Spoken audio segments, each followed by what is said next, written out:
Alright, so here's the capper before I started working on it today. Okay, we're going to rebuild this clutch, and then we're going to change the wheel to a beveled disc.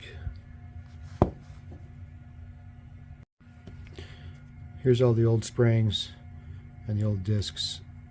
These clutch discs are really worn. You can see they're shiny. They're shiny and like super flexible.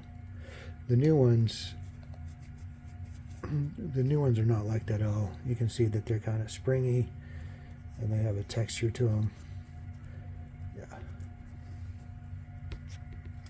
Also, we're going to do new springs.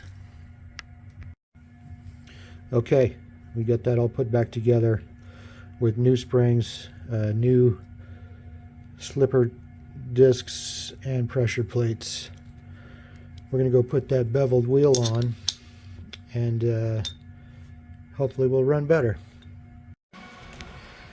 And then now here I've replaced all the discs with beveled discs, and I rebuilt the clutches inside.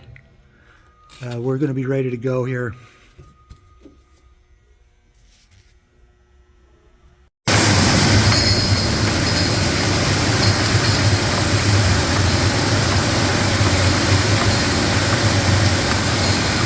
Our machine does 15 at a time.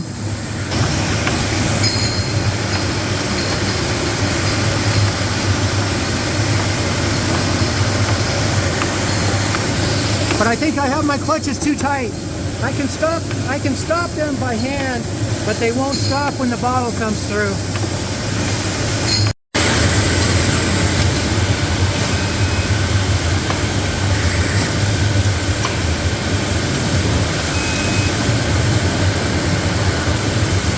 I'm going to do a set of 4. We'll see how consistent they are.